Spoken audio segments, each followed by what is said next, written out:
Seenaa gabaabaa baay'ee nama barsiisu ashama akkam jirtu kabajamtoota hordoftoota qophii Oromiyaa 24 guyyaa har'aa seenaa nama barsiisuuf bashannansiisu gabaabduu fi mi'ooftuu taate tokko isiniif qabadheen dhiyaadheera. Hanga xumura qophii kanaatti laayikii fi sheer gochuun akkanumallee namoonni chaanaalii keenyaaf haaraa taatan sabskiraayib gochuun hanga xumura qophii kanaatti na waliin tura.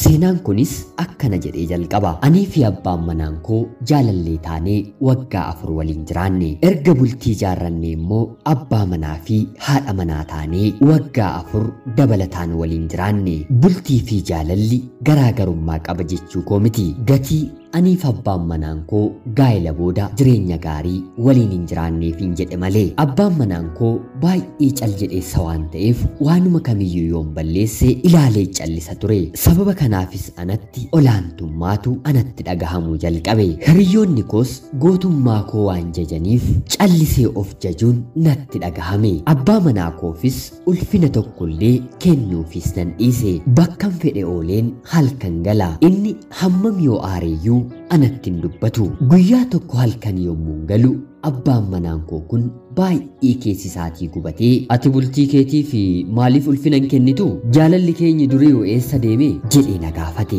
Anis tuffadheen darbadheen mana seenuuf yogguun jedhu yeroo jalqabaadhaaf harka isaa ol kaasee kaballaatiin na rukute. Manas natti cufee ofii mana bulee. Ganamasaas maatiin kiyya dhagahanii poolisii qabatanii abbaa manaa koo kana mana adabaa keessa akka turu taasisanii. Anis mana adabaatii akka inni bahu taasiseen jecha tokko qofaa kanaan booddee waliiknaa jedheen isa gaafadhe. Namoonni hedduus tole gaarii goote isaaf kanatu mala akkas malee maal abbaasaa jedhanii na jajjabeessanii. Sanaan booddee innis utuma baay'ee gadduu gahee koonaaf kennee na gaggeessuun jireenya qofummaa mataa isaatti jalqabe. Waggaa 2 booddees haadha manaa gara biraa fuudhee jireenya bareedaa jiraachuu eegale.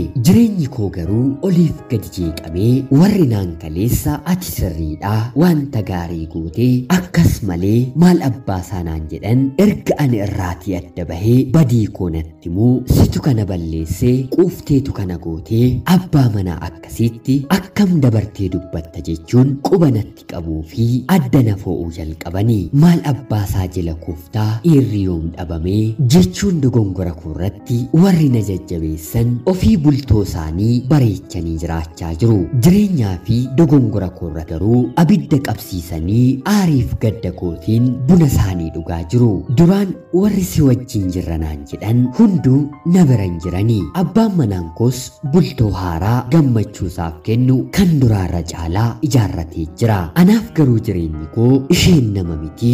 Abbaa manaa akkasii amala qabeessaa fi qalbii qabu kana waliinuu jiraachuu dadhabdeetti. Ishee waliin kanaan booddee bineensa yoo ta'e malee namni waliin jiraachuu hin danda'u jechuun maqaa koo afarsu. Dubartiin uumamaan ogeettii taatee waan uumamteef bultii ishee miidhagfachuun gahee mataa isheeti. Bultii haadha manaaf abbaa manaaduu qaamni sadaffaan seenuun balaa kana fida. Seenaan nama barsiisu guyyaa har'aaf isiniif qabadheen dhiyaadhe kana fakkaatti. Qopheessuuf qindeessuun isin waliin kanan ture ani gammachiista shoomeeti. Qophii gara biraatiin hanga walitti deebinutti turtii gaarii.